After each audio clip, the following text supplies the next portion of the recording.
ভারত ইংল্যান্ডের মধ্যকার পুরো সিরিজটা যেভাবে চলছে শেষ ম্যাচটাও ঠিক একই রকম নাটকীয়তায় সাসপেন্সে ভরপুর, সব রকম সম্ভাবনা এখনো খোলা।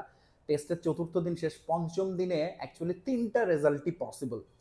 তিনটা রেজাল্ট মানে আমি বলছি ইংল্যান্ডের জয়, ভারতের জয় এবং টাই টেস্টে, যেটা খুবই রেয়ার, সেটাও হতে পারে, কারণ ড্র হওয়ার কোনো পসিবিলিটি নেই। ইনফ্যাক্ট পঞ্চম দিনের ফার্স্ট আওয়ারে এই ম্যাচের আসলে রেজাল্ট ডিসাইড হয়ে যেতে পারে। ভারতীয় বোলাররা দুর্দান্তভাবে ব্যাক করেছেন। আকাশদীপ, সিরাজ, প্রসিদ্ধরা যেভাবে সারাদিন ধরে কষ্ট করে পরিশ্রম করেছেন। হ্যারি ব্রুক, জো রুটের উইকেট ওয়াজ মোস্ট ক্রুশাল, তাকেও তিনি আউট করে দিয়েছেন। এবং তারপরে যেটা হয়েছে, জো রুট আউট হওয়ার ফলে এখন আসলে এই কারণেই পসিবিলিটিটা খুব বেড়ে গেছে ভারতের জন্য। এই সামান্য কিছু রান, বাট স্টিল এখন মনে হচ্ছে অনেক বড় টোটাল পঞ্চম দিনে। সো একটু আসলে জো রুটকে নিয়েই কথা বলতে চাই, এবং যে কথাটা বলবো সেটা হচ্ছে জো রুট আজকে আরও একটা সেঞ্চুরি করেছেন। সেঞ্চুরির তালিকা এখন তার সামনে শুধুমাত্র দুজন ক্রিকেটার, পন্টিং এবং ক্যালিস, এবং অবশ্যই আমি সচিনকে বাদ দিয়ে বলছি।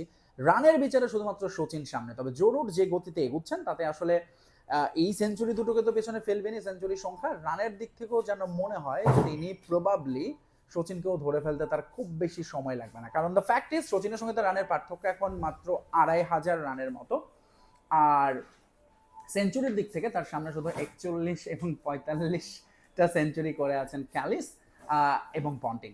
সো জো রুটের যে ব্যাপারটা যেটা ঘটেছে, তিনি আসলে প্রথম ১৭৭ ইনিংস, তার ৩০ বছর হওয়ার আগের একরকম ছিল, মাত্র ১৭টা টেস্ট সেঞ্চুরি তার এই সময়ে। বাট পরের এই সময়টায়, এখন তার বয়স ৩৪, এই বয়সটা একটা ফ্যাক্ট।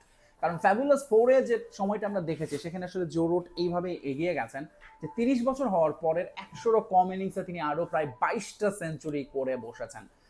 এবং এই কারণেই জো রুট এখন আসলে ধরাছোঁয়ার বাইরে বাকিদের থেকে। স্টিভেন স্মিথ, বিরাট কোহলি রিটায়ারমেন্টে গেছেন, কেন উইলিয়ামসন খুব বেছে বেছে টেস্ট খেলছেন, বাবর আজম যিনি নতুন ফ্যাবুলাস 4-এ ঢোকার চেষ্টা করছিলেন, তিনিও এখন আসলে অনেকদিন হলো সিনে নেই। সো একটা ভালো অপরচুনিটি জো রুটের সামনে সচিন টেন্ডুলকারের রেকর্ডটা ছোঁয়া, এবং আমার তো মনে হয় যে তিনি সেঞ্চুরি রেকর্ডও ভাঙবেন এবং সচিনের রানের ওই চূড়াটাও হয়তো স্পর্শ করে ফেলবেন। আপনার কাছে কি মনে হয় নিচে কমেন্টস করে জানিয়ে যাবেন। Bye bye, tata.